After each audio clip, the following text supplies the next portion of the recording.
Hey, welcome back to Nights and Weekends with me, Marcus, your host. Just as I said, the reason why this is called Nights and Weekends is because I only get a chance to work on this during the night and on the weekend. So I just got home from work. As you can see from the thumbnail, the thing that I want to clue in here or really drill in here with my Democrat friends, people who might view this on the internet, elections have consequences, y'all.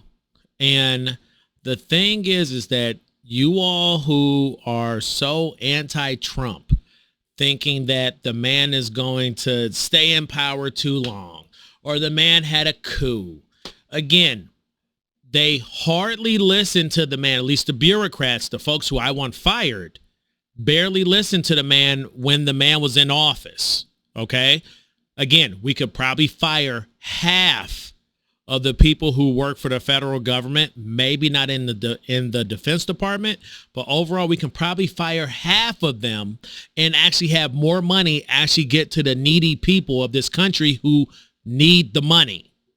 Okay. But they didn't listen. But anyway, for the folks who think that Donald Trump is going to have a coup, he isn't going to leave if the man wins in 2024 this year, that he isn't going to leave in January of 2029, that he's going to just somehow stay and everything else. You all need to understand who you're voting for.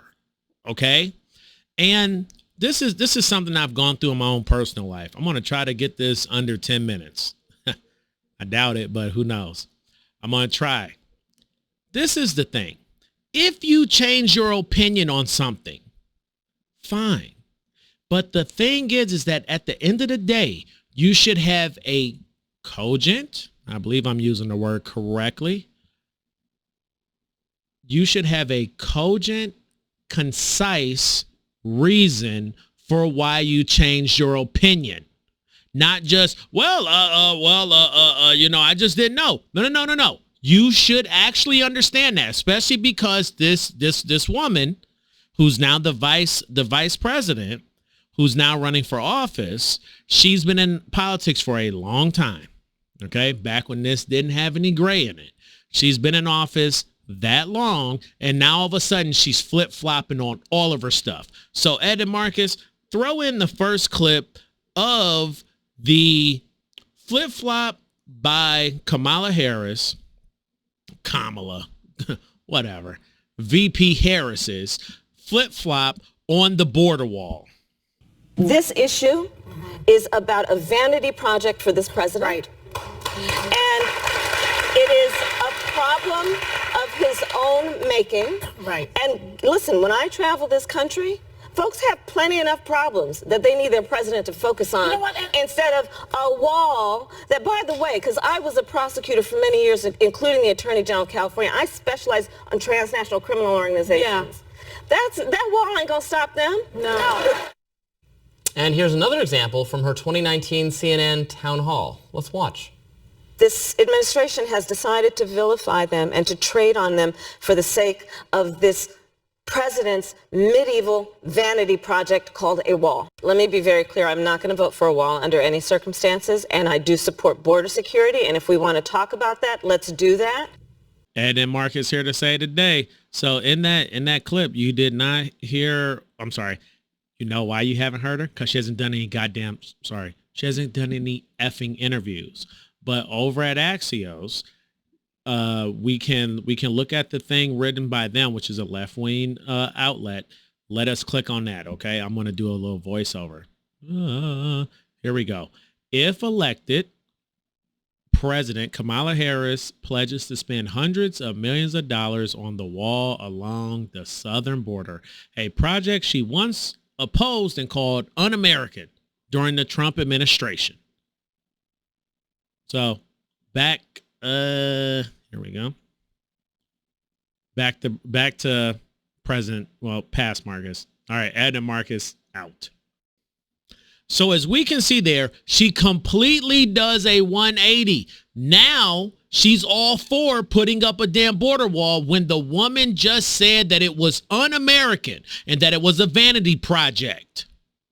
Again, and the damn sycophants, the people in the media who drink the goddamn, I'm sorry for cursing, Auntie. For the people in the media who drink, I'm sorry, God.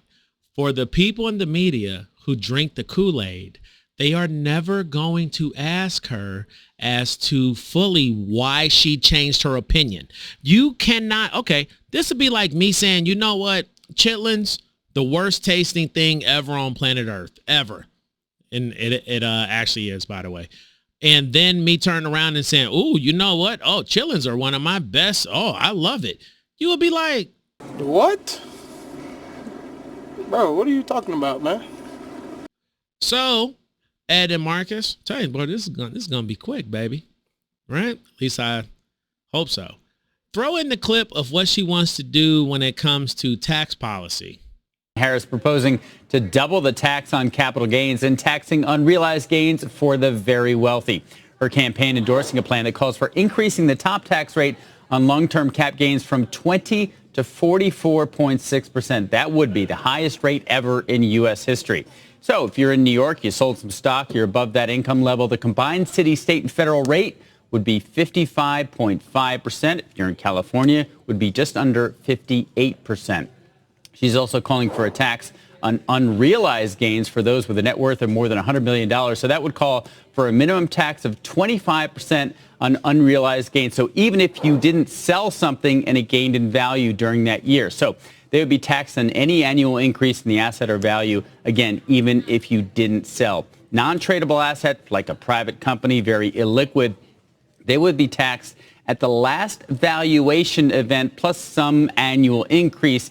Illiquid taxpayers, those would be a separate group defined as those with less than 20% of their wealth in tradable assets. They could defer payments until their death, but with any interest charge attached to that. Now, some estimates show the tax would raise about $500 billion in revenue over 10 years. But guys, when you look at the tradable versus illiquid rules on this, there would be a lot of unintended consequences. Like, for instance, David, this would be interesting on the deal side. You'd get a ton of take privates because if you're a private company or a liquid asset, you would defer those taxes over the life of the asset. Whereas if you have tradable stock, that could be marked to market every year and you'd pay that tax. So there are lots of questions, lots of complicated details that would still need to be worked out. But at least we have a revenue raise now from the Harris campaign. So let me get this straight, that if you live in one of these high tax states like California or New York, you have to give the government over half of your money. Over half. Okay? And I swear to God, again, I swear, I want to preempt this. Don't sit there and then turn around and say, oh, well, it isn't going to pass. Again, I would not vote for a person who said, hey, you know what? I want to round up all of the black folks and immolate them, get them on up out of here. I wouldn't vote for him being like, come on, man, you know, he's just joshing us, man. He isn't going to ever do that. The hell are you talking about? So we are going to hop right here. Like I said, this is going to be a quick video, but I just want to bring up a few other things that Vice President Harris has flip-flopped on, and I bet none of y'all give a damn about it. That's the part that's crazy to me. Okay, so I had paused this, by the way. I'm going to blow this up. So let's see. In 2019, she supported the Green New Deal, which included a federal jobs guarantee. And then in 2024, the campaign says she no longer supports a federal jobs guarantee. Energy, which really pisses me off, by the way, endorsed a nationwide ban on oil and gas fracking. 2024, campaign says she does not support a total ban on fracking. Healthcare, supported Medicare for all in 2019, 2024. Campaign says she won't push Medicare for all agenda. This woman right here, okay?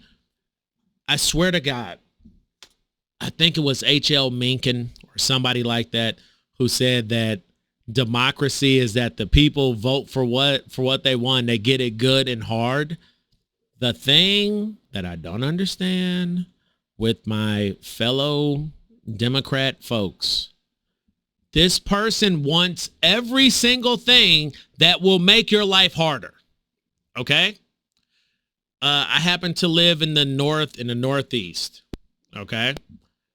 This house is heated in the winter by natural gas that is piped from God knows where. Maybe from the Marcellus shale formation over in Pennsylvania. And that's got by fracking. Okay? You have a person who's such a goddamn ideologue. And again, you, the person who can show up to vote, don't vote for this woman. But you know what? At the end of the day, I know it's some of y'all. As long as that person isn't Donald J. Trump, who cares, right? Who cares about the future of the country? But you know what? Unfortunately, I'm already somebody who thinks that we're already past the point of no return. We have boomers who are completely in control of the economy, who are in control of the government, who are pushing the damn pedal all the way down to the metal. And who cares about the damn future? But this might slow it down by maybe a year if we don't elect this woman. All right, so that's it. You don't know who you're voting for. Okay, she still hasn't even freaking sat down for an interview. And by the way, I'm going to try to get this out tonight before the interview comes out.